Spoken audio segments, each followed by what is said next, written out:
Hello and welcome to episode 61 of Foreign Correspondence, a podcast that brings you interviews with journalists around the world.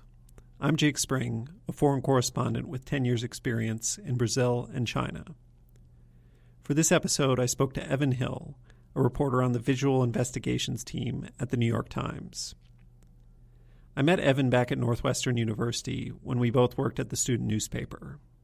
Evan and I were never close friends or anything like that, but I always felt some kinship with him. He was from Wisconsin, I was from Wisconsin. He was interested in the Middle East, I was interested in China. We both were trying to break into foreign reporting at the same time. Success didn't come immediately, but we both got out there and somehow made it happen, even when there was no clear path. Okay, similar enough that I felt that way, but once we get into the particulars, it's pretty different. Evan ended up in the Middle East working for Al Jazeera and witnessed the Arab Spring firsthand, seeing events in Egypt's famous Tahrir Square unfold in front of him. Despite this early success, things go sideways for a bit when a career as a freelance journalist doesn't really work out. He quit journalism for a few years to work at Human Rights Watch and go to grad school. I remember thinking back then, this guy did all this and still doesn't have an awesome journalism job? What the hell? Is there any hope for any of us? But that was followed pretty quickly by what has to be one of the most rapid ascensions in journalism I've ever seen, when in the span of a couple of years, he gets a job at the New York Times and his team there wins a Pulitzer. It really is an unusual career path, unlike anyone I've interviewed on the podcast before. His career trajectory aside, there are some really incredible stories he tells here about working across the Middle East. It's a long interview, but it's worth hanging with it. So now, without further ado, here's my conversation with Evan Hill, a reporter on the visual investigations team at the New York Times.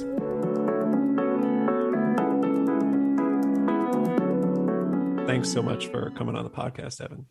Thanks for having me. To warm up a little bit, if you could just set the scene for us, tell us where you are, both the physical space around you and geographically, and a little bit about what the past week or so of work has been like. Right now, I'm sitting in my apartment in the Flatbush neighborhood of Brooklyn. It's dark early. There was snow on the ground, but now it's disgusting. And the last week of work, I shouldn't say this if my editors are going to hear it, but has been very quiet as we try to work our way back into a new year of news. Yeah, I don't know how it is, but at Reuters, we definitely follow the calendar. And like at the beginning of the year, we're coming up with the projects. And at the end of the year, it's a mad rush to finish them all. Is it kind of like that for you guys too?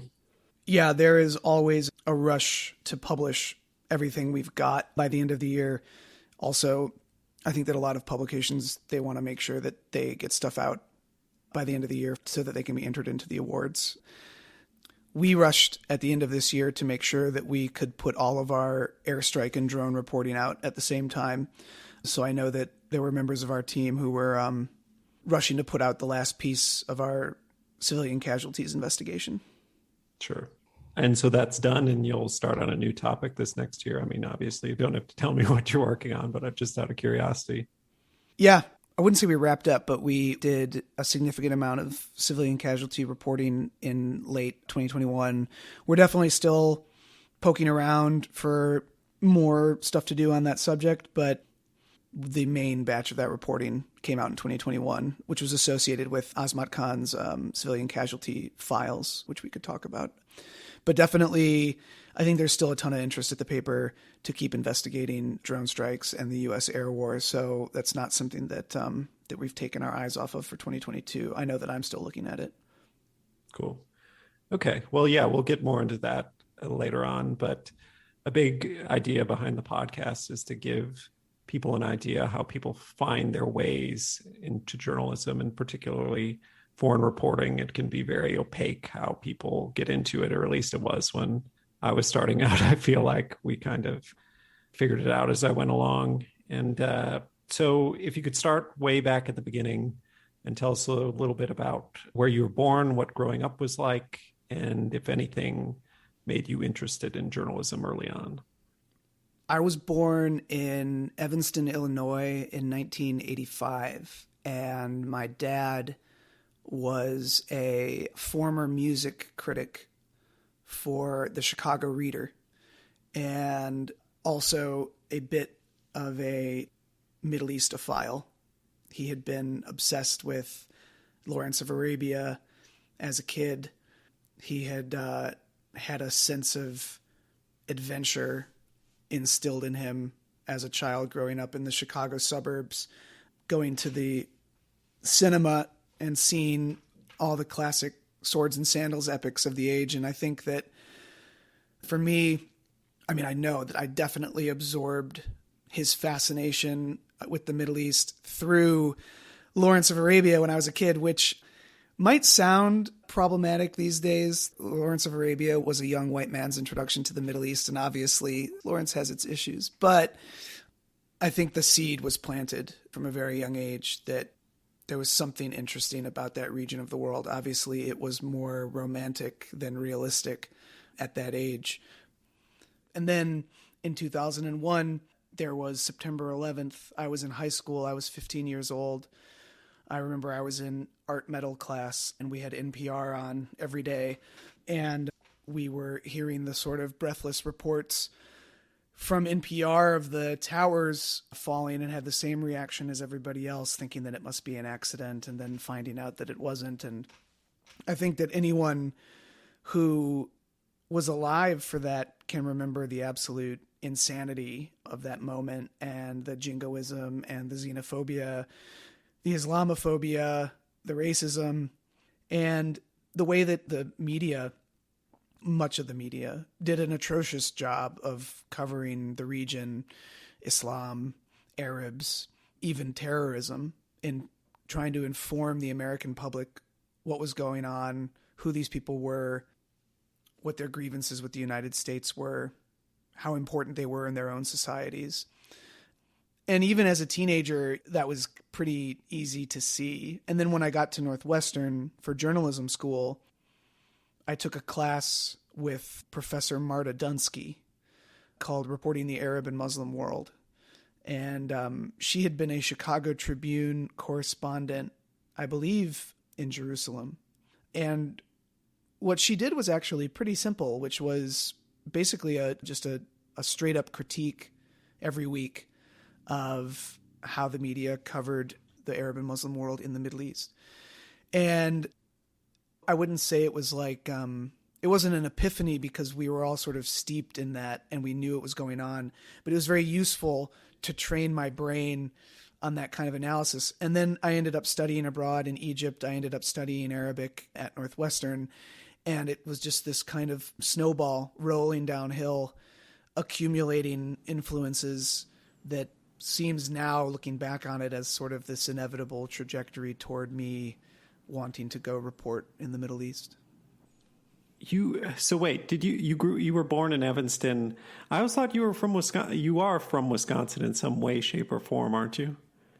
I'm more from Wisconsin than I am from Illinois, for sure. I was born in Evanston, which made my return to Evanston in my mom's eyes poetic. She used to tell me about how she had walked me in a stroller beneath the gates of Northwestern University. But we moved to Wisconsin when I was 5. So I was raised in Wisconsin, although my parents made sure that we did not become Green Bay Packers fans, which I think is very important. I remember that, yeah. You were a Bears fan. And so what was your plan then coming out of school? Did you have any idea how to go about getting to the Middle East? I assume that was where you wanted to go, but what was the plan coming out of school? Journalism, like the nice way to say it would be to say that journalism was going through a transition in the late 2000s. The old ways were dying and the new ways had not yet been born. Sure.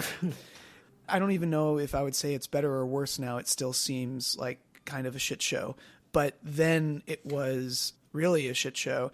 And basically, for anyone who wanted to do international journalism in the late 2000s, there was no existing model. The old model would have been for someone like me to go work for the Chicago Tribune out of the Medill School of Journalism, go straight to the Tribune, become a Metro reporter, cover courts and cops, city government, and then hopefully in 5 years, maybe, get a foreign assignment and see where that goes. And that model was, I would say, by 2007 when I graduated, almost totally dead. And it was funny, actually, because the year that I was graduating, when I was a senior in college, I emailed Anthony Shadid, the late, great reporter for The Post and The Times, really a giant of his generation, in a very typical young person way, just to sort of beg for advice. And Anthony Shadid wrote me back, to his credit. But the funny thing is that even Anthony Shadid really couldn't see what was going on in the industry, because Anthony Shadid's advice was basically what I just told you. Anthony Shadid wrote me back and he said, go work for a little while at a major newspaper, work your way up, and then you'll get that foreign assignment, which would have been fine advice up until, like the mid 2000s when everything started to break down. So what I did was, a friend of mine from Medill, Greg Carlstrom, who had graduated the same year as me, we both had the same dream, essentially the same dream. We were very similar people in that respect. We were two white guys from the United States who had this interest in the Middle East, who studied Arabic. So I moved out to San Francisco after graduating from college with my girlfriend at the time. He moves to Washington, D.C. after a brief stint trying to freelance in the Middle East, finds that freelancing is not sustainable there, comes back, moves to DC. And so we decide to start a blog that we call the Majlis, which is an Arabic word for sort of an assembly or a gathering of people. And this was like the era when Huffington Post was kind of becoming powerful, when Talking Points Memo was becoming widespread. So the idea of news sites and blogs that would essentially not do any original reporting but aggregate, that was the time when those things were rising. And a lot of us looked on them with disdain. But Greg and I sort of thought, what if we did this even though we kind of hate it for the Middle East? Because no one was doing that.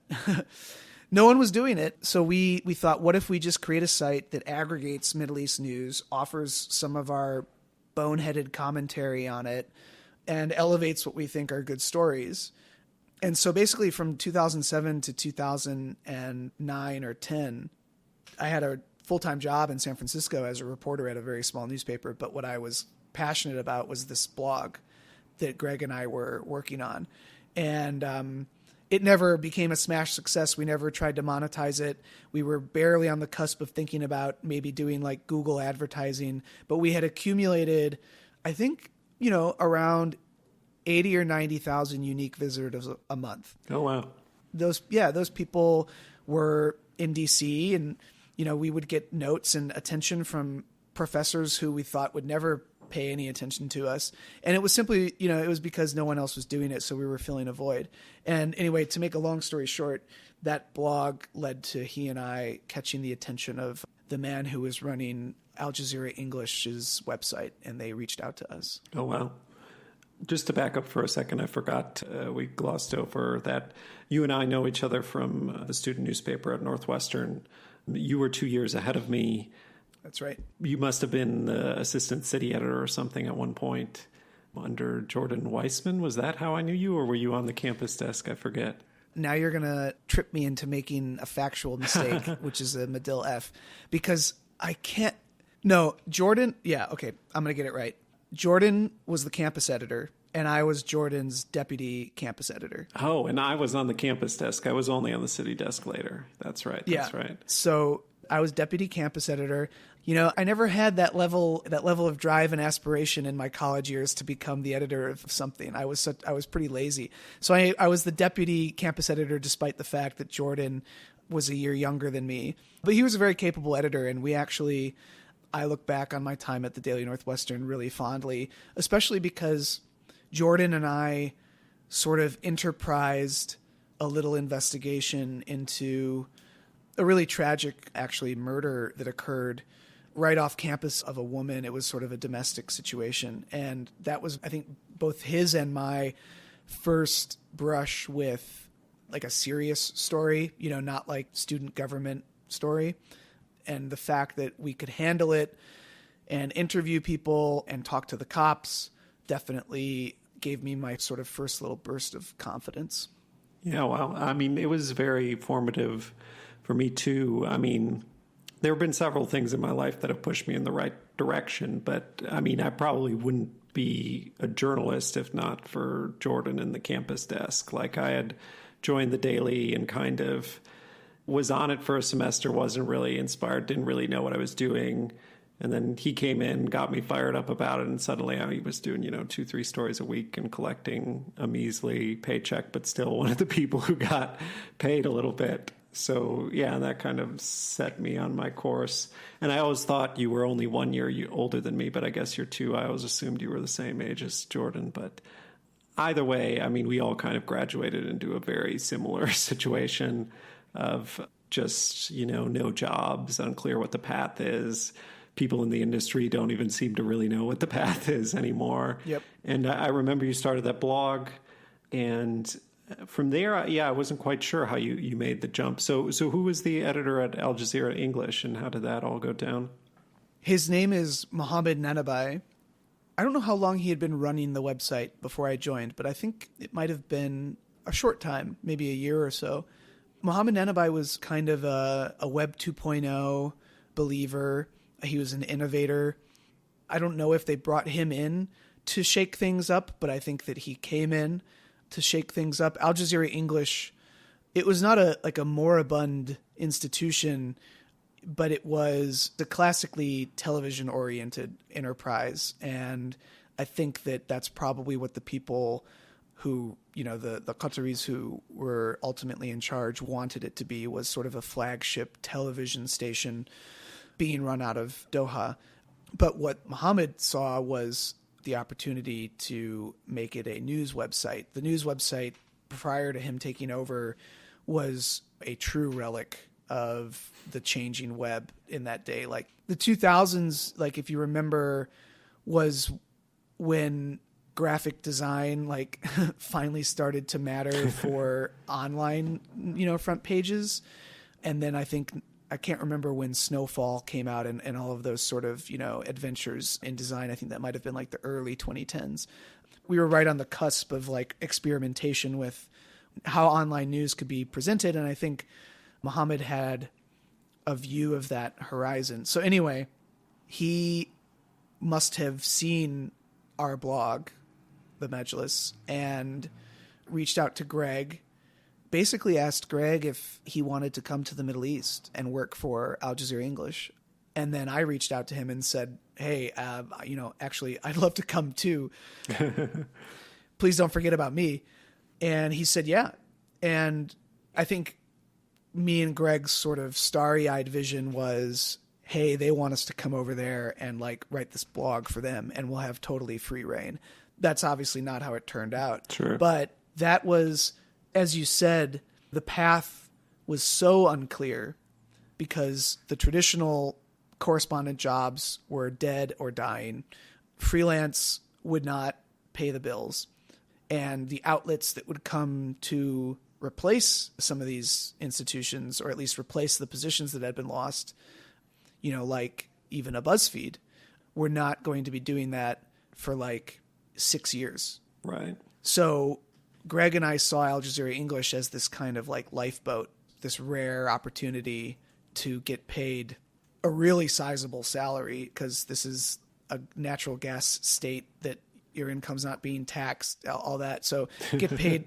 I mean, it was more money than most people were earning at 25, which took me a long time to ever earn again, probably. But, getting paid a lot to write about the Middle East, which was kind of a dream. Now, once we got there, there were various hiccups. Al Jazeera English, it had its own issues, but as a launching pad, it was huge. And I think that, I really owe much of my career to that lucky convergence and Mohammed Nanabai offering us that opportunity. Yeah, wow. Where did they send you first? Was it Doha? Yeah, so everybody basically has to go to Doha, for better or worse. Doha is or at least when I was there, which is 2010 to 2012, was insanely stratified city. I mean, there was a totally exploited worker class of people from South Asia And then there was a basically Qatari class that called the shots. And then there was a foreign elite, like all of us who worked at Al Jazeera English, who were making really big salaries, for us at least, to do things that I think the Qataris saw as prestige projects, whether that was, construction or natural gas, or in this case, media. But what made Al Jazeera English unique was that prior to, and even a little bit after the Arab Spring, it did function with, I would say, independence. And, we can get into that. I never witnessed at Al Jazeera English state interference in our coverage or state direction to our coverage. That's good. Yeah, I think that there were coverage choices made that reflected where we were based. We always asked ourselves, like, okay, so who's going to be allowed to cover the migrant worker issue and exploitation in Doha? Eventually the channel did. And you could argue that they would allow the occasional piece about workers in Qatar to sort of satisfy critics while never actually allowing, for example, there would not be investigative reports about the Qatari royal family in Qatar. That would never happen. So I think that there were limits on it. The argument was always, well, Qatar doesn't actually, the politics of Qatar don't actually matter that much. Sure. Eventually, obviously they did during the Arab Spring. But when we got there, we basically were put on the web desk, which was a physical desk, a circular physical desk in the corner of the newsroom, and very much like the misfit outcasts of Al Jazeera English, nobody really cared about what was going online. And the model of that desk when we arrived was basically two things. We want you to post clips of what goes on Al Jazeera English TV, and we want you to edit and synthesize wire services. Really just sort of like mind-numbing, mundane stuff. Sure. But, like as I said, Mohammed Nanabai had a different vision for the website. And so very quickly, new hires like me and Greg wanted to write our own stuff. We wanted to write features. We had to lobby for it. We started to write features, sort of basic, political analysis of the Middle East type pieces. But 6 months into it, it was December 2010, and I think that the obstacles we were facing in doing the kind of like active coverage that we wanted to do were starting to really get on my nerves. And I did have thoughts in like December 2010 about whether this was right for me, very far away from friends and family, sitting in the desert in a place where, there's not a ton to do. The crew of people at Al Jazeera was very cool, and I love those people who I worked with, but ultimately like not the kind of place where I would want to put down roots. I remember thinking maybe I should leave, maybe I should come back to the States, find any job that I can get in the States and see what happens there. Then of course what happens in December 2010 is that Tunisia erupts in protest, and in January 2011 they spread across the region and they spread to Egypt. And I had kind of tried to make Egypt my area of coverage at Al Jazeera English on the website. I had sort of been pitching Egypt stories. I had been sent to Egypt very briefly in the fall of 2010 to cover very rigged, very corrupt parliamentary elections. And so when the Arab Spring started, I went up to Mohammed's office, and I didn't tell him this bluntly, but in so many words, I think what I said to him was, I have to go cover this. It's a once in a lifetime thing. And if I can't do it for Al Jazeera English, I'm going to have to quit. I don't think I threatened to quit in his office, but to his credit, he said, you have two options. You can sit here and run our live blog. And no one remembers this today, but in January 2011, the Al Jazeera English live blog was like the hive of information for the rest of the world. Like Al Jazeera English had the jump on everybody for the Arab Spring by virtue of its position. So he said, you can stay here and you can run our live blog, and everyone will know who you are and people will be following you on Twitter and it'll be crazy. Or you can go to Egypt and you'll be on the ground, but there's no internet and you'll be in a black hole. And I said, well, send me to Egypt. And he said, okay.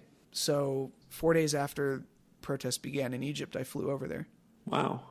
So by that point, I mean, it had been a lot of desk-based reporting. You had, gotten out to Egypt once, it sounds like, previously. Did you have any idea what you were doing, or how did you go about it?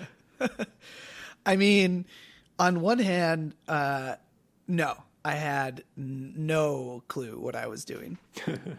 On the other hand, there are benefits to having a young and inexperienced person in that environment. I mean, it's a little bit, I would never say that it's as dangerous as being in combat.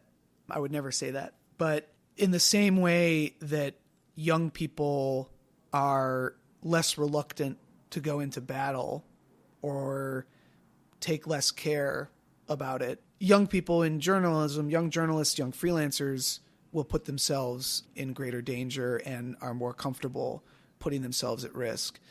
And so I took risks in January 2011 and in those sort of early months of the Arab Spring that I would not have taken in my 30s, for example. I think that the people who were the top editors at Al Jazeera English, who were all television editors and didn't realize the changes that had been occurring on the website, when suddenly myself and then Greg were on the ground in Cairo scurrying around without supervision, I think they had a heart attack. I remember there was like an email or a phone call from a woman named Heather Allen, who was one of the top editors at Al Jazeera English at the time, that was basically, do not ever go out in the city by yourself again. Because we were just, that was what we knew to do from our training in journalism school, from the little experience that we had, was, no, we're just going to go out on the street and we're going to talk to people. And we did. Sure. And it got extremely, extremely hairy. There were threats. Obviously there were people on the Al Jazeera English team who left Cairo and went back because of how threatening it was. I had the most formative experiences of my life on the ground in Cairo in January and February 2011. And I did things that I don't regret at all because they were necessary for the reporting, and I witnessed things that, it's truly my privilege to have seen.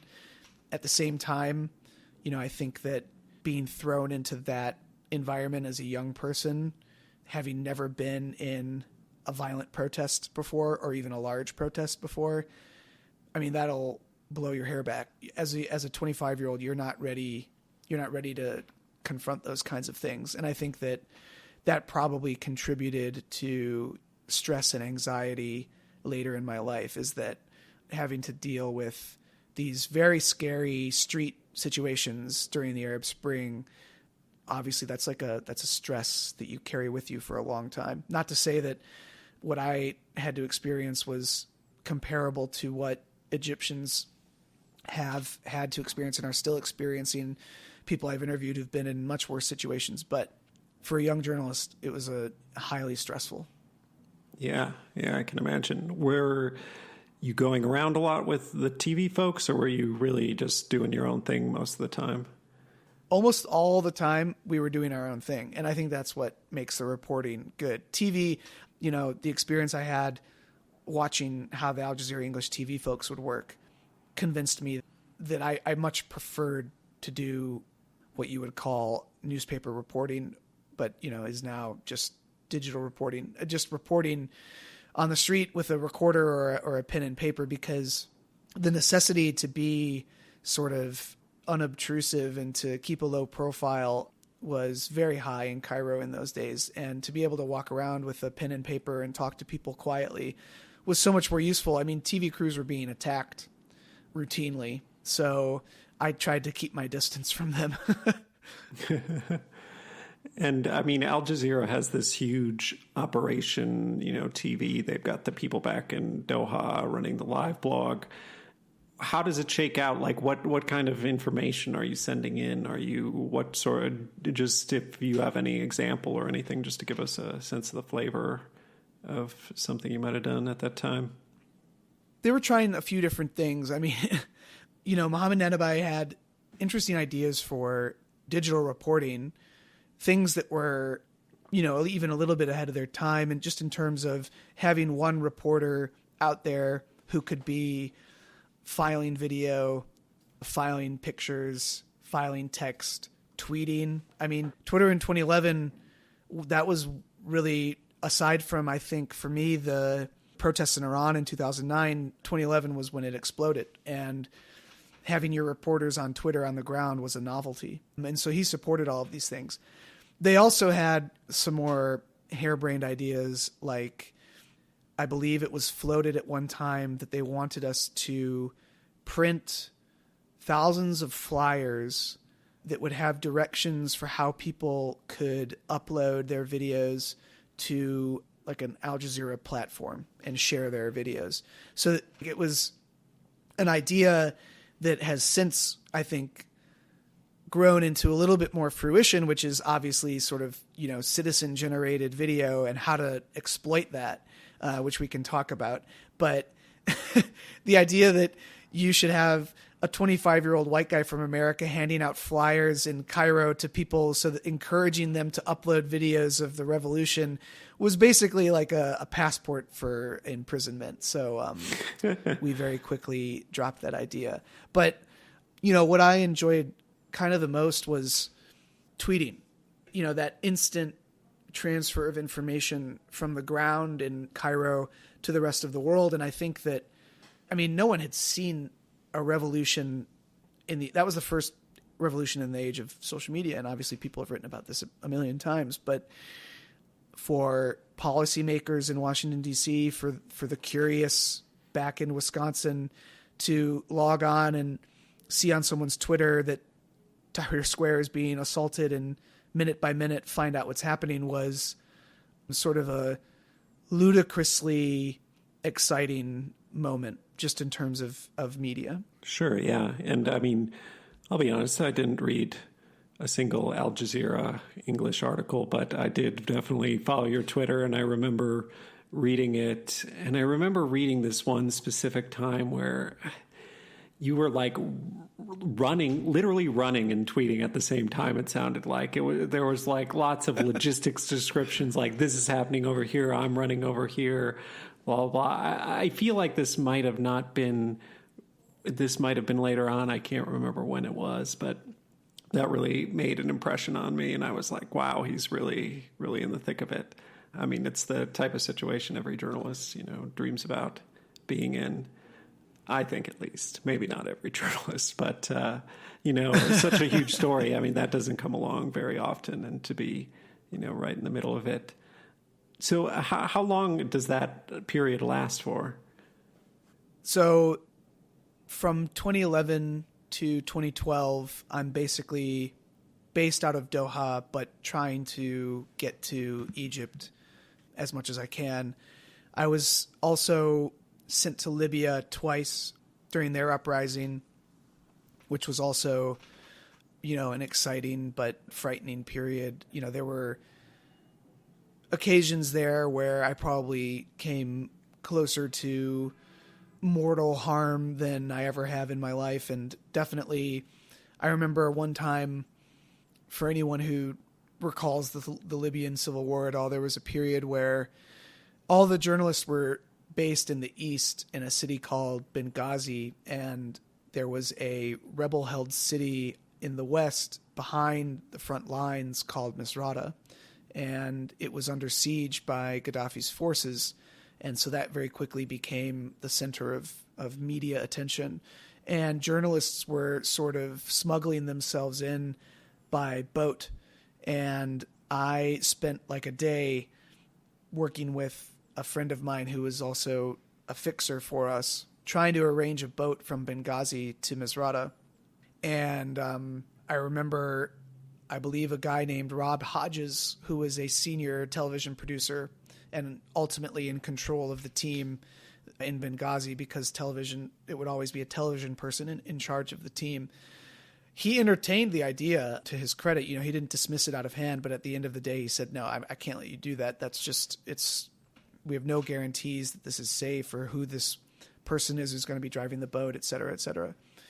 And, Misrata was ultimately, the rebels broke out and defeated Gaddafi's forces, but it was dangerous, deadly situation. And that's where the photojournalists Tim Hetherington and Chris Hondros were killed by shrapnel in I believe it was a mortar or an RPG strike, which was a sort of huge and devastating event for the cohort of foreign correspondents who were about a decade older than me at the time, who they all knew these guys. And so to have in our cohort, no one was killed or injured at that time, but for them it was a really devastating experience. And so, speaking of being young and thrown into these sort of world historic situations, there are such highs to that experience. And as you said, I mean, it is for a certain kind of person, and I'm that kind of person, and you're probably that kind of person, and I think a lot of journalists are that kind of person.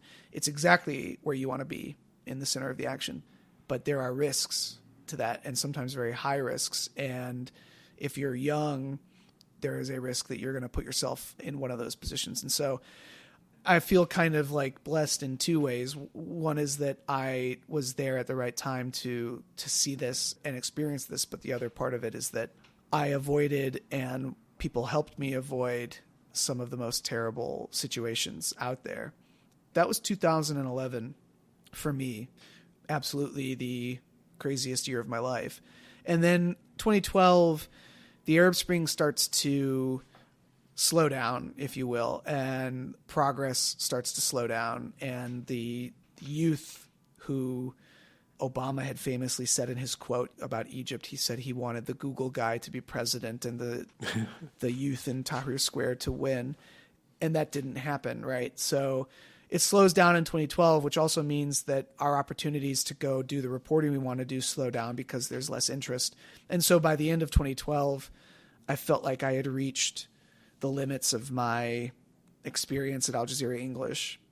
And I decided to, for the first time in my life, try my hand at freelancing. So I quit and I moved to Cairo, and I had a string with the Times of London because their stringer had just left and he handed it off to me. And that was kind of like the little thing I was holding on to as like a respectable outlet that I could regularly contribute to. And then I'd sort of very quickly tried to start pitching myself to places like Foreign Policy in the Atlantic. Sure. So what year was that again? 2012. 2012. Okay, so this was still a while ago. I mean, I don't know if this is something you're willing to talk about, but I do remember emailing with you. And I guess, yeah, it was around this time. I moved to China in 2011, and I pretty promptly, like a couple months later, nothing related to my job, got jumped by some guys and beaten up. And I remember the same thing had happened to you, and I wasn't sure under what context it was. I never got the full story. And if you're willing to talk about it, if you're not, it's not a big deal. I'm just curious what happened. Yeah, mine was coverage related.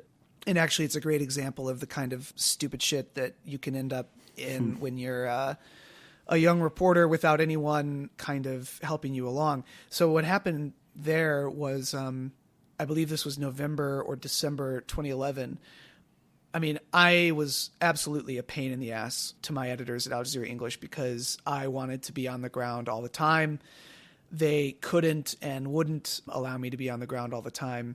And so I would find any way to get there. And so I believe I used vacation days to fly from Doha to Cairo at a time when I knew there would be election-related activity. And I was pitching stories to Foreign Policy because I knew Al Jazeera English wouldn't take them, which was, like a shifty thing to do. And it's not necessarily advice that I would give to other journalists, but, hey, when you're that young, it's kind of like you'll do whatever it takes to get your name out there. So I was there, and there was a protest in front of the Parliament building in downtown Cairo, and I called up a friend of mine who was also kind of working as like a reporting assistant for me. I was just paying her out of pocket. I was kind of like, this was almost freelancing, even though I was employed by Al Jazeera English at the time.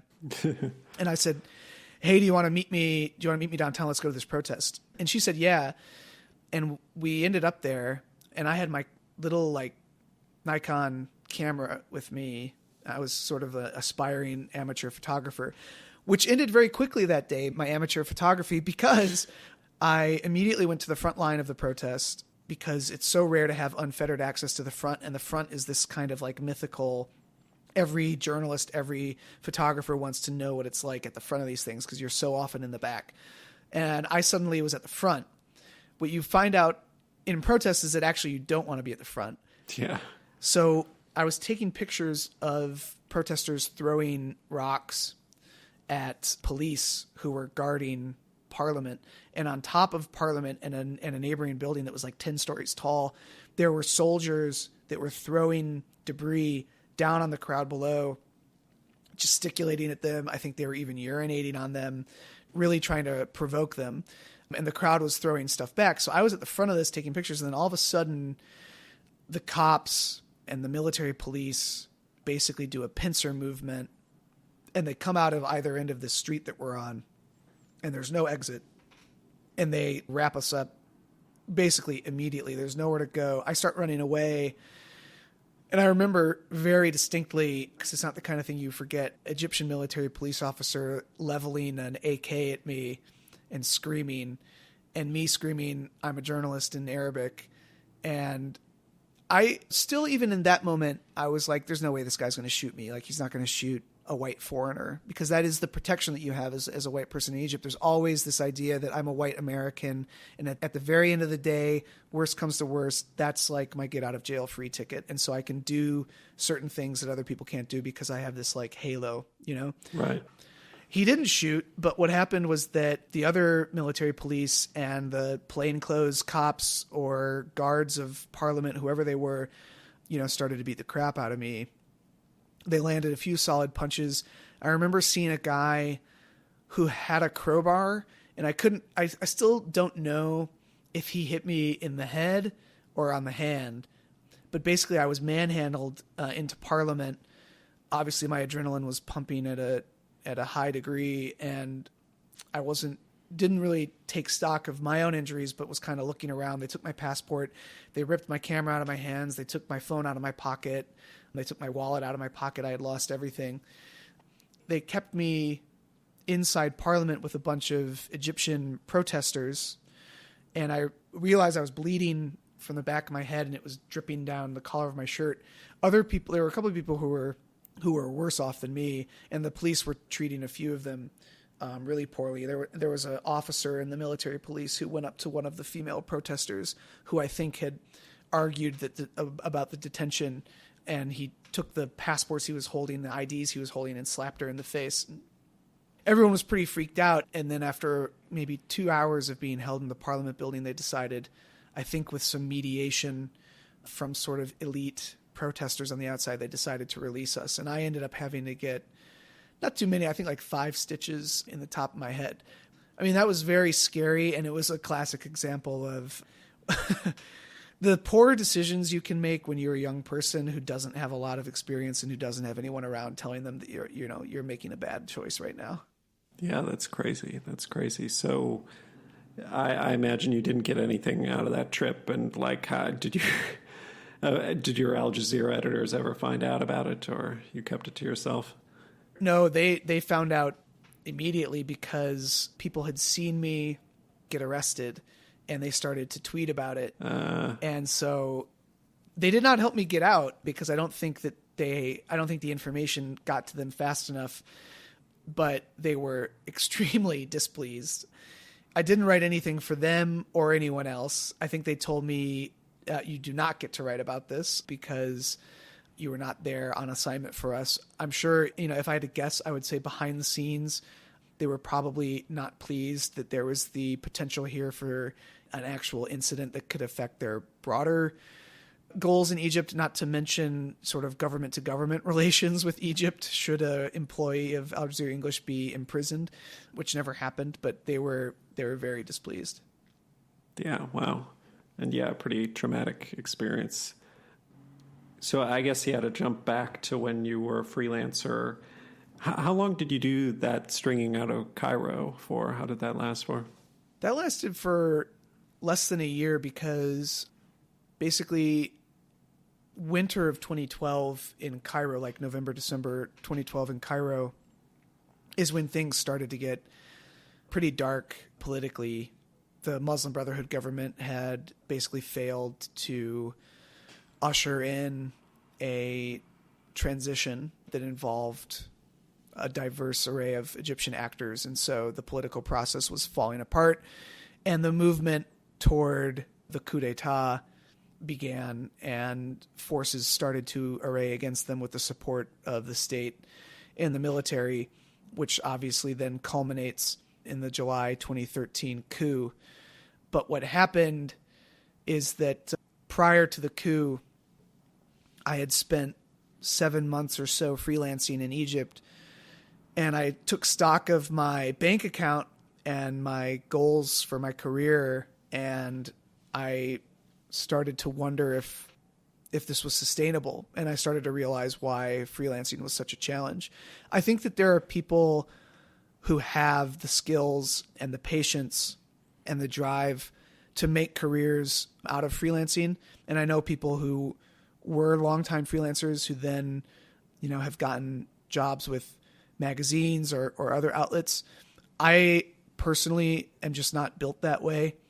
I think that I have this fear of instability. And so the idea of just being out there, detached from a publication, entirely responsible for my own success, and also that my success would also depend on the connections I was able to forge with editors, and, whether or not I was reaching somebody at the right time of day, whether they would take my piece, whether they had a budget, freaked me out in a professional way. And so I, at the time, had an offer from BuzzFeed actually to be a correspondent for them in Cairo. And at the same time, Al Jazeera America was launching, and they were establishing an office and a digital office in New York. And it sounds very strange, even sort of for me to say it now, looking back at the last decade, but I did not take the BuzzFeed offer, and I went to New York after the coup in Egypt, shortly after the coup in July 2013, to work for Al Jazeera America. And I think that, on one hand, it's an example of how putting yourself out there and writing the hell out of stories can end up with an offer to join an organization. But it's also, it also comes down to like real personal stuff, which for me was just, I wanted to move back to the States. I felt like I had been abroad for a long time. I missed my friends. I missed my family. And I wanted to try out living in New York City. And also BuzzFeed in 2013 was just building this foreign news operation, which would go on to acquire a very stellar reputation, with the likes of Miriam Elder and Mike Giglio reporting and editing for them. Mike would end up being a correspondent in the Middle East for BuzzFeed. But I think I was a little nervous about it too. And wrongly, I think, because we didn't yet realize that these sort of digital publications were the future. And so I took the offer to come back to New York, and I ended up working for a short spell at Al Jazeera America. Sure. And why did you end up leaving there? Why was it only a short spell? I mean, Al Jazeera America was a optimistic but troubled endeavor. I think that the idea of bringing Al Jazeera to a greater American audience would have been beneficial. And I think that had Al Jazeera just made the Al Jazeera English live stream more available, if sort of a more web-focused open vision had won out, and they had just made the Al Jazeera English live stream widely available to Americans, that probably would have been more effective and far easier and far less expensive than trying to launch an entirely new cable channel in 2013, 2014. In retrospect, even saying that, it looks a little bit doomed, and it might have been doomed from the start. Initially, Al Jazeera America digital news operation was really great, stellar. They had great people working for them, people who've gone on to other good jobs. They paid freelancers a really great rate. They covered things in the United States that were undercovered. They had great Native American coverage, for one thing. And then I just think that about a year into that experience, I could see that covering the United States was not what I wanted to spend the rest of my career doing. And I think I had reached a point where I wanted to see what existed beyond journalism. I remember coming into Al Jazeera America at the very beginning and an editor telling me to write 800 words about something that had happened related to city government in Detroit that was making national news that day. And I remember thinking that this was the style of content creation that I had been lucky enough to miss while I was in the Middle East. Because unlike I think a lot of my peers and your peers and a lot of journalists, I had not come up in the East Coast media environment and never knew what it was like to work at a news operation where you were kind of a general assignment person and you had to write every day. The idea of writing every day was strange to me. Whereas I think a lot of people had to write multiple times a day in that era and still do. And I just thought, I'm not good at this. I don't even know if I have the confidence to do this. Part of me felt like a little bit of that kind of writing is BSing because, the reader wants to assume that the person they're reading has some knowledge or authority. And a lot of the time for publications that are asking young reporters to write 800 words on a subject they've just encountered for the first time that day, that's obviously not the case, which is a long way of saying that, I wanted to see what existed outside of journalism and see if there was another career path. And Human Rights Watch had earned a amazing reputation during the Arab Spring, particularly in Egypt. The researcher at the time, a woman named Heba Morayev, who's gone on to work for Amnesty International, she was, the authority on the Egyptian state abuse, on the human rights movement in Egypt, on activism.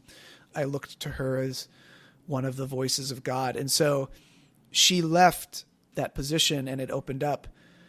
And I thought, maybe this is something I should do. Maybe this is going to be a world of long, deep investigations.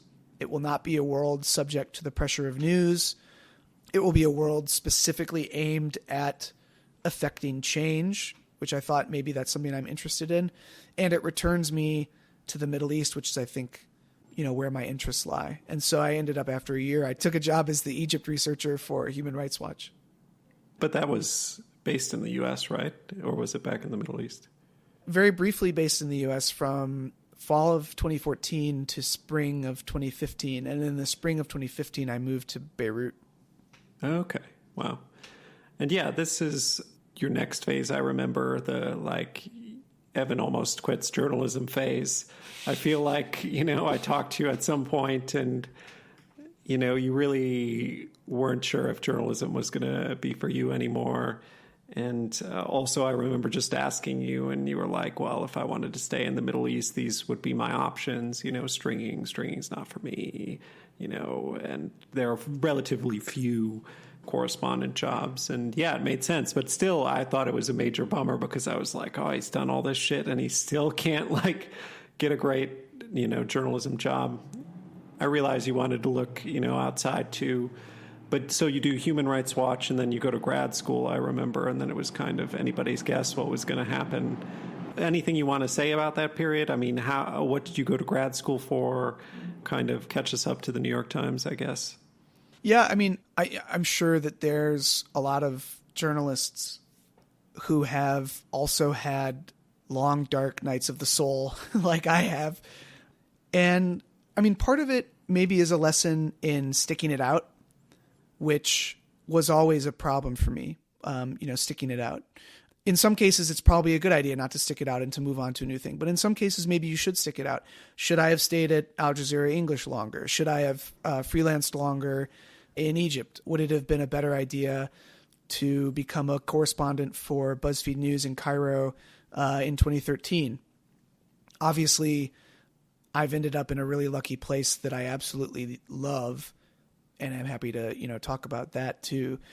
And so these don't look like mistakes in hindsight, but sort of jumping away from journalism, I guess I don't know. I'm just kind of riffing out loud, but sometimes if you put in enough work and you stay long enough, you'll earn the opportunity for yourself. And I think part of me, maybe it's a confidence thing, but part of me always wondered, maybe no matter how hard you work, that opportunity is not going to manifest itself.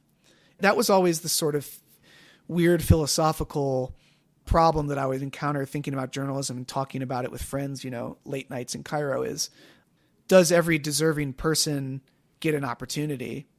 And the pessimist in me would say no.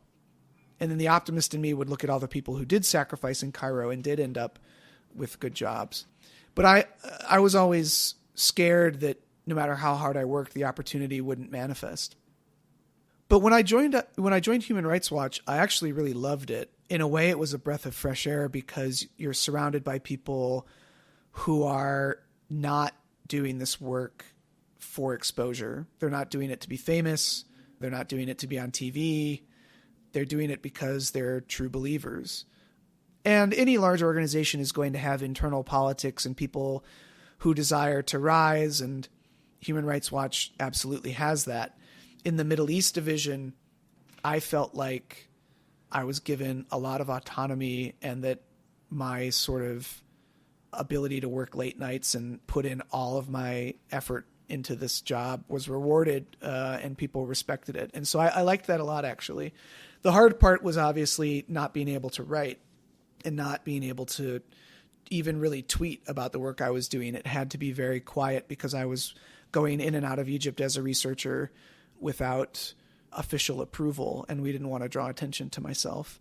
And that was very hard. As a journalist, part of it is ego, obviously, but the other part is that you think you know something about something and that you have something to contribute to the discussion, and not being able to contribute to the discussion is really hard. So I did 3 years at Human Rights Watch, 3 incredibly valuable years.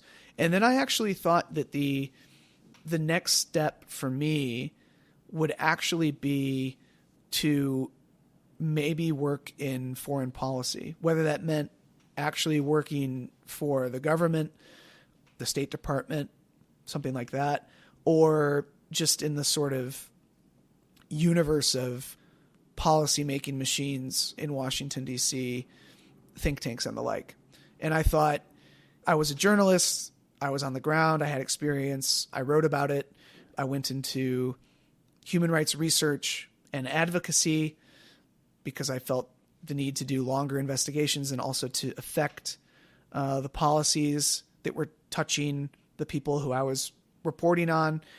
The next logical step is to affect those policies, to make those policies, in the beating heart of where they're conceived in the United States.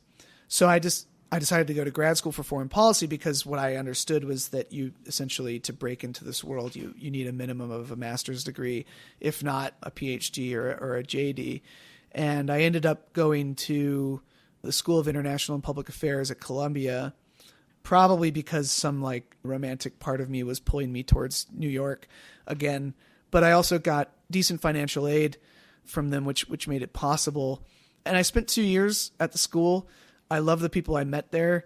I would say that these professional master's programs for public policy are far more of a sort of pass or card or badge that you earn and that you pay for, rather than any kind of deep education in how foreign policy and policymaking work in the United States. I had a few professors at SIPA who I really loved and who were helpful in educating me about how things really work.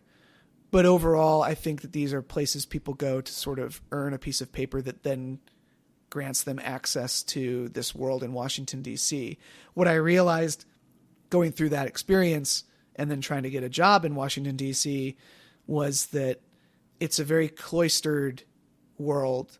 It's a self-reinforcing world. It's a world that doesn't take change very easily, that really doesn't like to rock the boat, and where someone who even has worked at, if your resume even says that you worked at Al Jazeera, I think that gives people pause. I mean, if you recall, that was one of the reasons why John Ossoff initially encountered some skepticism in Georgia, is because there were some ads trying to hit him on very tangential work he had done, I think, as like a freelance documentarian for Al Jazeera. And so I very quickly realized that there were not a lot of jobs that were going to be available to someone like me in DC. The jobs that were going to be available really don't support the life of someone who's in their 30s. This is another reason why people who make policy in America tend to be materially wealthy, is because you know, people who need to earn their rent from their job often can't afford to take jobs as a policy aide to a representative or a senator. So essentially, I was about ready to give up on that aspiration as well as journalistic aspirations, but sent out a few feelers to people I knew in the world, in the New York media world, and said, you know, if you know of anything, let me know. This will be my last shot at finding something that I find really rewarding and meaningful before I think really far afield in terms of a career. And I was told to look at the visual investigations team at the New York Times. And I reached out to Malachi Brown, who kind of was a founder of that team. And we talked, and I believe he knew my work from the Arab Spring. And I ultimately got hired, which was a bit of a moonshot. And I consider myself extremely lucky, but it's been, I think, a really fortuitous melding of skills and experience to join this team. Yeah, and that was right the last time I saw you. I remember you had gotten a job. You wouldn't say what it was. You said that you had to clear a background check. I was like, is he getting a job at the State Department? Like, what? But I think, you know, a week or two later you were in. So, yeah, it was an amazing turnaround, and I was very happy to see that. I mean, I don't know, for some reason, I always root for people to stay in journalism. Maybe it makes my own obsession more sane seeming that others, I thought it was a bummer when Jordan briefly left journalism, and was glad to see when he came back too. Yeah. So yeah, wow. That's, there are a lot of twists and turns in there. Correct me if I'm wrong. This might be completely made up, but I feel like I talked to you one time and you're like, I don't know, if nothing works out, maybe I'll move to like a national park and like count like wolves at like a nature watching station or something. Yeah. Something you might have said. No, yep. I absolutely said that. I have a very clear memory of saying that. Honestly, maybe that's still in the cards. Nature, being out in nature and close to nature is one of the things that I love. And so that's still like a target of mine. I don't think I'm a city rat for the rest of my life, but, I had experience being outdoors in Northern California, and my girlfriend at the time became a farmer while I was living out there. And I think that was pretty inspiring to me. And so, I thought worst comes to worst, I won't be like writing for pay anymore, but at least I won't be like harming the world, and I'll be out in nature and I'll be helping the world somehow. So I can always do that. Sure. No, it sounds like a nice alternative. So the next section, we'll talk a little bit about some stories. I ask two questions to start on the downer and end on the more happy question. Mm-hmm. The downer one is if there is any story that got away, a story that you wanted to do at some point in your career, but for whatever reason, it just couldn't come off. A trip went wrong, you couldn't get the right person to talk to you, you couldn't prove it or, convince an editor. When I was working at Al Jazeera America, I had a lead on a guy who was on the no-fly list. And as far as I knew, he was the only white, non-Muslim person known to be on the no-fly list. Everyone else who's known to be on the no-fly list is either a Muslim person or an Arab or someone who has some nexus with those worlds. This guy had nothing, and I wanted to try to figure out how he had ended up on the no-fly list and whether this was a story that might wake people up to its opacity and its abuse, because he wouldn't fit the sort of profile that people were used to. Turned out that this guy was an anarchist. He had connections to foreign anarchists, but he himself had basically never done anything that would justify placement on the no-fly list. And I wanted to write this story, and he was, a really nice guy, not doing anything in particular that was like exciting or dangerous. And I remember pitching it around, and the editors were like, well, this is, like, the facts of this story are very interesting, but your subject is not. And I did not have the chops to turn him into an interesting subject. And I also think that I don't have the ability that a lot of good writers have to, for lack of a better word, burn the subject of your story. So, like, sometimes you're covering somebody and they're the subject of your story and you have to make them look bad. And if it's a person in power, if it's the target of my investigation, no problem. That's easy for me. But if it's someone who is the subject of a feature and I have to make them interesting by reporting them warts and all and perhaps embarrassing them, that was always hard for me to do because they weren't a public figure, they weren't a target. So anyway, no editor would take this story. I never got to write about the only white non-Muslim guy on the no-fly, the only anarchist I knew who was on the no-fly list. And I thought it would have been an interesting feature that would have like pulled back the curtain a little bit on how this very secret aspect of the U.S. government functions, but I was never able to write it. Yeah, that's still pretty interesting, even if the guy wasn't. But that's a pretty good example. Okay, and then the next question is, if there's a story you're proud of, if you could just basically walk us through the process, the story behind the story, start to finish. I've been lucky enough to have a few stories in my life that I'm very, very proud of writing. But the big one in my career, it just has to be the story that was part of a Pulitzer-winning package for the New York Times, which is something that we published and worked on in 2019.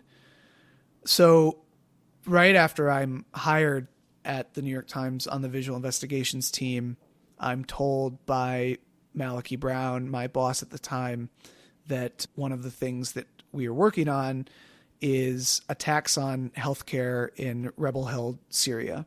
So in the northwest of Syria, which is still under rebel control and was at the time in 2019, hospitals and clinics are routinely bombed from the air and struck by artillery from the ground. And hundreds of healthcare workers have died since the start of the conflict in 2011. This is something that happens every day.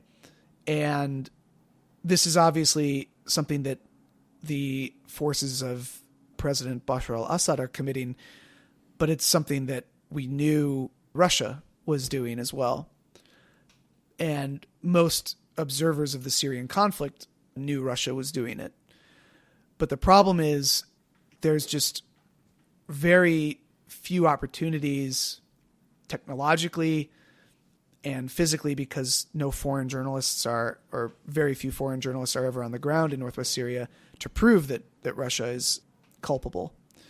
And so Malachi said, we're looking into this. Why don't you start looking into this? And so I got on the assignment. We started tracking hospital attacks. My colleague, Christian Trebert, was also, basically working constantly on this. And we got to the point where we thought we had a pretty good visual story involving a lot of video about attacks on healthcare in Syria. It was a sad story. It was a meaningful story. And we could make a strong circumstantial case for Russian involvement. And we took that to a meeting with our editors, and the executive editor of the video news team, who had oversight over visual investigations, Mark Scheffler, basically said, you need to keep trying. And we went back, and one day I was sent a piece of audio from a source in Syria that was audio of air traffic, military air traffic. And it was mostly in Arabic, but part of it was in Russian. And the fact that Russians are flying in Syria was no big secret. They publicize it. You know, they show that they're flying around Syria and they have an air base there, and they say that they're attacking terrorist targets. But this was a revelation that there were audio recordings of Russian military air traffic. And we found out from a network of people who basically have organized themselves in rebel-held Syria into aircraft observers with foreign assistance in some cases. We found out from them that they have been recording air traffic constantly. And we got from this network basically a enormous cache of Russian military air traffic audio. And we started to go through the audio that we now had in our hands to see if it would reveal who they had been bombing. And we had an editor on the team, Dmitry, who spoke Russian. And he was a video editor, but one of his many skills is that he speaks Russian. And he started listening to the audio, and he got very adept at picking things out and figuring out what audio was going to say what, et cetera, et cetera. And one day I'm sitting in a room working by myself, trying to get a little peace and quiet. And Dima sends me a set of coordinates that he's taken from one of the Russian audio clips. And I plug it into Google Earth, and it resolves on a satellite image of what looks to be an entrance to an underground facility in the countryside of northwest Syria. And it turns out that this is a underground hospital, a well-known underground hospital called Nebet al-Hayat. And we have a Russian pilot and his controller, his ground controller, calling out the coordinates of this target and bombing it. I remember jumping up, walking with my laptop and my headphones over to the glass conference room where my editors were meeting, knocking on the glass and basically saying, you know, we've got him. We've got something. And I went back over to Dima, to Dmitry, and we listened to it again, and Christian came over, and we realized that we had finally found a smoking gun. And from there, we kept listening to the audio. We found more coordinates that were read out. We were able to show that they had bombed 5 hospitals in one day that May. And we put out a major front page investigation with a 9-page investigative video. It got cited by the German ambassador to the United Nations at the Security Council. It was the first time anybody had found evidence of Russian bombing of hospitals in Syria, and ended up being part of a package of stories that the New York Times submitted, including another one we did about Syria and Russia that ultimately won a Pulitzer Prize, in addition to a Polk and some other awards. And that to me felt like it was really a culmination of my career. Not that my career is anywhere near over at this point, but I mean, it was like combining skills and interests that I had been developing for years and sort of finally getting sort of the highest recognition for it, which felt really good. Yeah, wow, that's incredible. And yeah, it wasn't that long after you had been hired. It was kind of like a pretty amazing development. I mean, but yeah, congratulations. It was, shocking to go from Evan might not be a journalist anymore to, Evan's won a Pulitzer Prize. So congrats, yeah. It was equally shocking to me, yeah. But yeah, that's an amazing moment, realizing when you've got the story. I mean, it does give us a little bit of a flavor of what your work is like. Because that was one thing I was going to say. Like, I've seen the output, but I don't really understand what your job is actually like. Like, I could see the final product, but it's Is it a really big team? I mean, is there anything you want to say about your current job just to shed some light on that? Yeah, I think people would be surprised at like how small the visual investigations team actually is. I can't remember the exact number of employees we have offhand, but I think it's basically around a dozen with a core group of maybe half a dozen reporters. I think that the investigations team at the New York Times on the print side, I don't know how big they are either, but they might be a little bit bigger. But we're growing, and I think that we've become a key part of the report, and I think we've proved ourselves through our work. In a lot of ways, it's a dream job for someone like me, for any journalist who really loves investigations, because obviously there is the need to pitch in on breaking news and on news reports, but we are an investigative team, and that means that a lot of our time is spent poking around and trying to find things that we think are important and interesting and undercovered and could lead to, real impact. And we are given the time and the space to do that. And if we think it's worth spending a month on or 2 months on, and if we can convince our editors, we'll be given that time, which is rare, an amazing environment to work in. So we'll spend a lot of time doing what we call prospecting, which is just digging around for scoops and for things that are not being covered, and seeing what the open source community is talking about on Twitter or in Discord, seeing what other people are looking at, seeing what pops up to some of the members on our team on satellite imagery. And we often jump off of events in the news. If it's something that's visual, we love to take a chaotic situation and explain it to people and render it clear and comprehensible. We love to take controversial things that happen and try to piece them together. Some of the earlier work that the team did that they were recognized rightfully for was piecing together what happened during the massacre in Las Vegas, the Mandalay Bay shooter, which was a chaotic, horrific situation. And Maliki led the recreation of that shooting. He also led the investigation that the team did into the Jamal Khashoggi assassination in Turkey.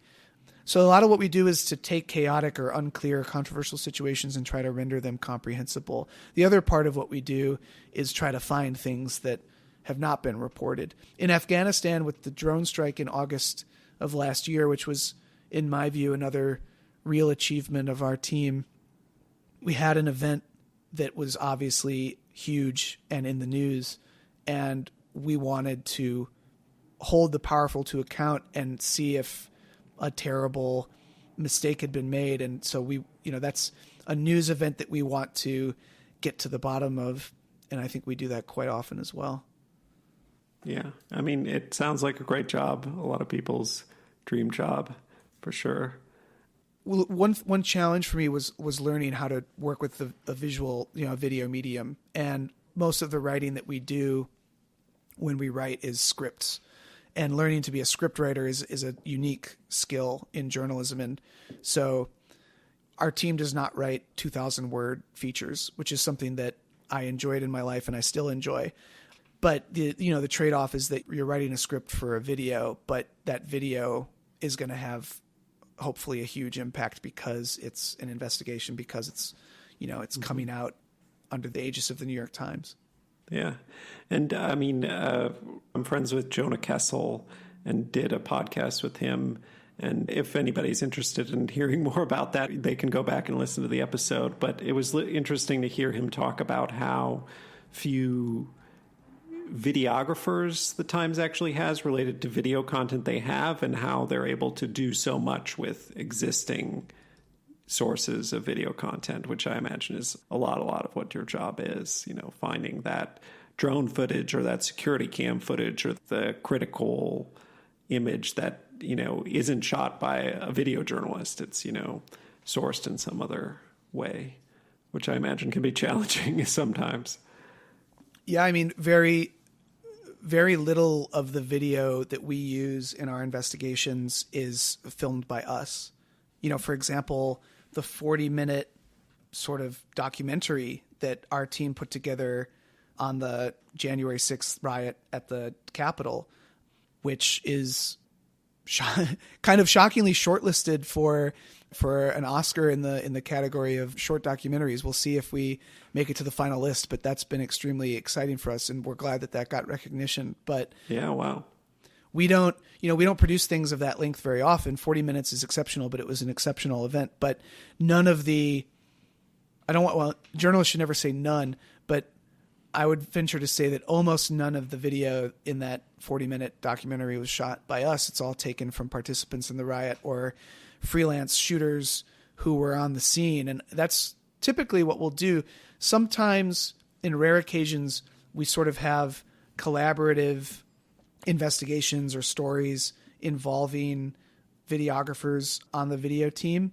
For example, I went to northwest Syria in March of 2020, actually right before New York locked down with COVID, with my colleague Yusur, who is a videographer, and we were filming in the IDP camps in northwest Syria to sort of combine on the ground footage with an investigation into airstrikes on civilians. So we did that, and we also combined in a report we did on Israeli bombing in Gaza last summer. And I think that those combinations can be really effective because you have that professional, high-quality interview or on-the-ground footage combined with the user-generated or the found footage that you use in the investigation. And I think that I like to do that because I think that it makes viewers actually connect with the subject a little bit better. Sure, that makes sense. So next up is the lightning round. It's the shortest section, although it has the most questions. Feel free to answer at whatever length you like. Do you feel ready? I'm ready. So the first question is, I kind of need to adjust it for you because I wouldn't say you have a beat or anything, but basically, what is a good publication you read that's related to your job, but maybe everybody doesn't know? Maybe something related to the Middle East or something else that you want to shout out for doing a particularly good job that, not everybody might be necessarily turned on to. It could be in another language if you want. That's an interesting question for us, actually, because I would say that the most useful stuff that I read are open source investigators on Twitter. And they don't exist in any one place. It's taken a lot of work on my part to create lists of the Twitter users to follow for open source information.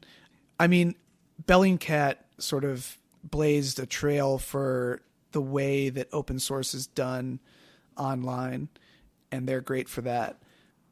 So I would say the people I go to every day are online open source investigators, many of whom are either anonymous or don't work for major publications.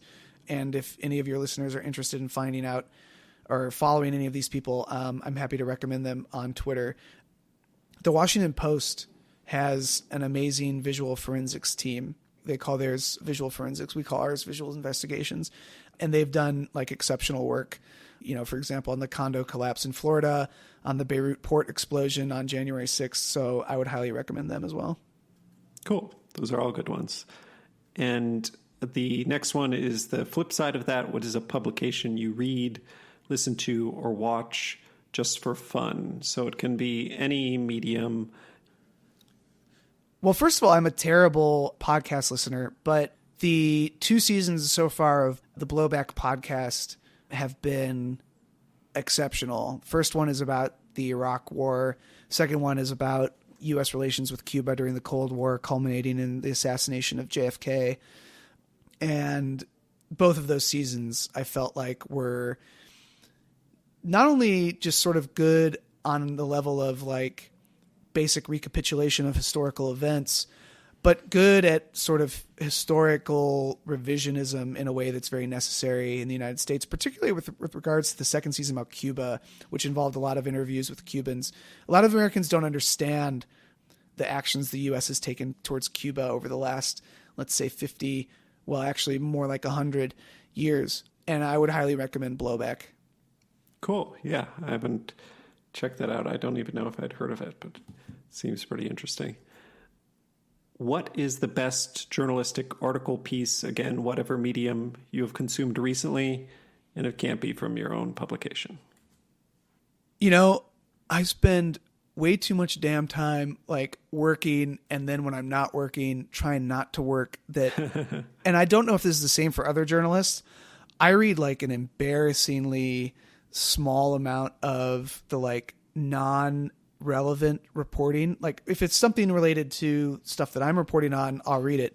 But all of like the great reads and the long reads, I spend an embarrassingly little amount of time with them. But when I was thinking about this question and I was looking through some of the stuff that was published in 2021, this is boring because it's so basic and relevant to the work I did. But ProPublica did a project where they tried to basically map, time, and archive all of the videos that were hacked from Parler during the January 6th riot. And their work on archiving the relevant videos related to January 6th, not only the Parler videos, but also videos related to all of the court cases that are going on. I mean, it's obviously what they do. That's their thing, is public service, but that is such a huge public service that myself, other journalists, and investigators should definitely be thanking them. And I thought that was great work. Cool. Is there a name of the project if people are looking for it? One of them is called What Parler Saw at January 6th or What Parler Saw on January 6th. I can't remember. Sure. Yeah, that's what I would Google. Okay, cool. And then is there any specific subject matter that you geek out about that isn't related to your job? I love to backpack. I love to go backpacking. I love backpacking in the Catskills. I'm trying to learn more about how to function and survive outdoors. I swear this has no relation to the fear of societal breakdown after COVID. No, it's just, I love, like I said, I love being out in nature. So that was the thing I got into over the pandemic, but I'm trying to find something else I can geek out on that I can do indoors. It's hard when you live in an apartment in New York because physical activity is rather limited. There's, you can't really woodwork in your New York apartment. Sure. So I'm thinking that maybe 2022 is the year I try to teach myself to play acoustic guitar, which is, stereotypical, but what else am I going to do? Sure, yeah. Good indoor activity. If you had to trade places with one journalist, living or dead, and you would have their career, who would it be? I thought about this question, and honestly, so first of all, I'm shockingly happy with my trajectory. And so on one hand, I wanted to say, well, I wouldn't give this up for anything. Then I was thinking about past journalists, and I was thinking about going off to cover the Spanish Civil War and drinking in Paris. And I was about to say, oh, well, I would be Hemingway. And then I thought, well, there's way too many problems with Hemingway. I don't want to say Hemingway. So then I gave it more thought. And I thought that one of the journalists who I feel like has done some of the best work that I most admire, and also some of, the most diverse, interesting work, is the journalist Lawrence Wright, who wrote The Looming Tower. I think maybe his most famous book is The Looming Tower, which is about sort of how September 11th came to be.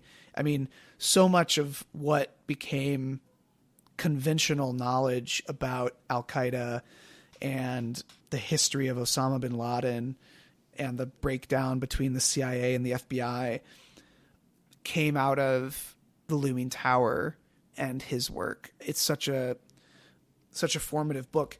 But I just finished reading his book on Scientology called Going Clear, which is also astoundingly good. And to be someone who's a good investigative journalist who can also write books, I think that's something that I would like to be. Yeah. No, that's a good one.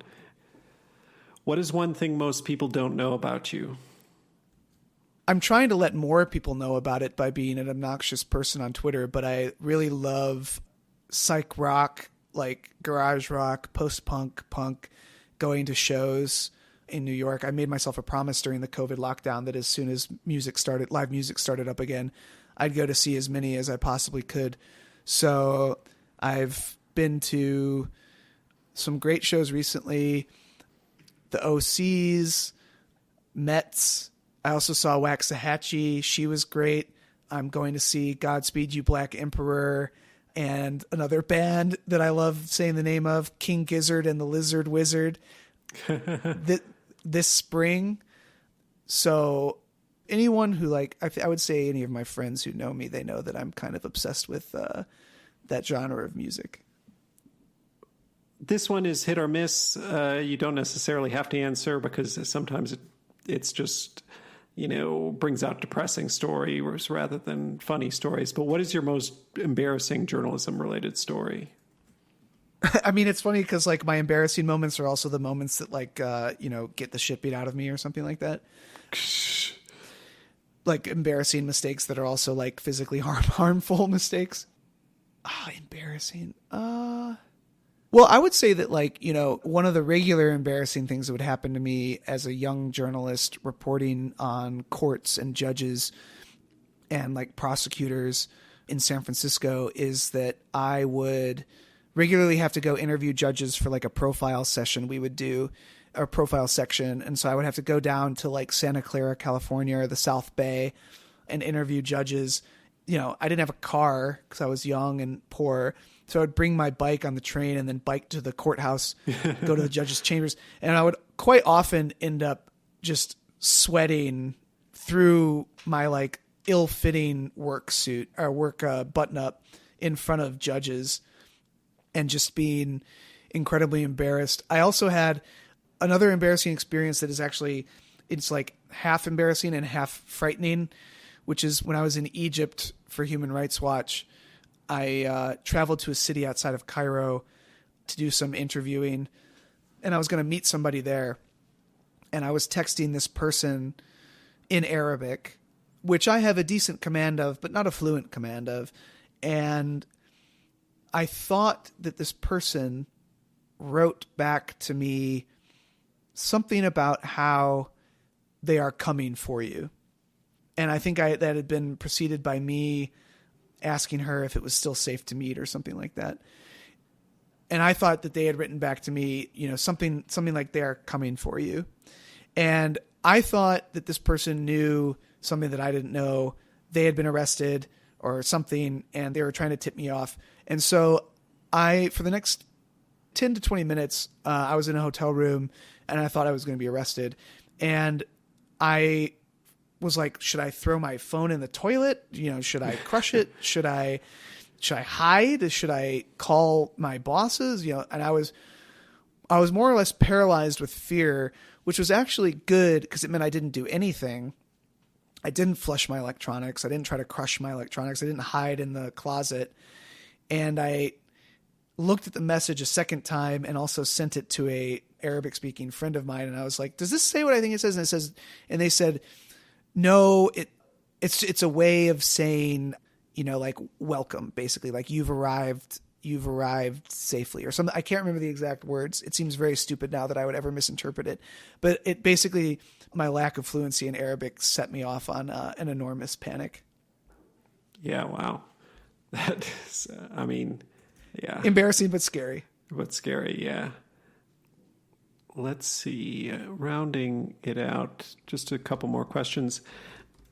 What is the coolest, strangest, weirdest, whatever situation you've gotten into? I like to call it a pinch me moment where you can't believe this is your life, that a moment that journalism has gotten you into one of these pinch me, I can't believe this is my life moments. That's an easy one. That would be the Egyptian uprising in Tahrir Square. There was one night in particular. It was the night of what they call the Camel Battle, when the square was assaulted by sort of supporters and hired thugs of Hosni Mubarak. and they tried to take the square back by force, and there was sort of a pitched battle on the north side of the square by the Egyptian Museum, where the defenders were in this almost like medieval, straight out of Les Miserables kind of situation with metal sheets and furniture as their barricade, throwing Molotovs back and forth, throwing rocks at each other. And I was in a hotel overlooking that and decided to sneak down and made my way into the square, which is another stupid thing that you do when you're in your mid-20s. But, one of the few reporters to actually go inside that night. And, I felt like I was in the middle of a historic drama, which, I was. And that was probably one of the most important and rewarding experiences of my journalism career. Yeah, wow. What is your favorite film, book, TV, or other media property about journalists, and why? It can be tangential. It could potentially be nonfiction too, but just some piece of media about journalists. I feel like probably a lot of people say Spotlight, and I don't want to say Spotlight, even though Spotlight is great. And also it has, the most realistic depiction of journalistic non-fashion that's ever been made. And I think it represents like the mundanity of journalism quite well. But actually I thought about this, and I think that the one that came to mind is Anthony Lloyd's book, My War Gone By, I Miss It So. So Anthony Lloyd was an English journalist who covered conflict in the Balkans, and it's his memoir. He was a heroin user, arguably a heroin addict as well, but a reporter, I believe, for the Times of London. But his memoir, My War Gone By, I Miss It So, on one hand, it feeds into this stereotypical sort of narrative that makes the journalist the center of the story and his drama the central drama, and in its own weird way romanticizes the, agony of being the journalist. On the other hand, those are real phenomena, and the ego of the journalist is real and needs to be dealt with. And I think that his representation, his very honest, viscerally honest representation of what it felt like to cover this conflict for him and also for the people he associated with, is really moving in its own way. And I'm glad that he wrote it, and it's just a wonderful writing as well, his style. And the last question is, qualifications aside, if you couldn't be a journalist, what job would you do? I think we probably hit this earlier in our conversation, but I would probably be somewhere out in the wilderness. I've often wondered if it would be possible for me to join one of these hotshot firefighting services that like jump in around or go travel around California fighting fires. And I think I would be out in the wilderness counting wolves or farming if I weren't a journalist. Good answer. Okay, cool. Is there anything else you want to add before we wrap up? No, this was fun. Yeah, thanks so much for doing it. I thought it went really well. That's our show. Thanks for listening to my conversation with Evan Hill, a reporter on the New York Times Visual Investigations team who was previously based in the Middle East. I'll post links to some of the things Evan talked about in the podcast description and also on our show page, foreignpod.podbean.com. If you like this episode of Foreign Correspondence, please subscribe to it in Apple Podcasts, Stitcher, Spotify, YouTube, or wherever you get your podcasts, and give it a rating. Beyond that, it would also be a huge help if you write out a review saying what you think about the show. It helps get the podcast more attention. Follow or tweet at me on Twitter at @foreignpod. On Facebook, our page is facebook.com/foreignpod. Above all, if you know someone who might like the podcast, please recommend it to them. The show is produced and edited by me.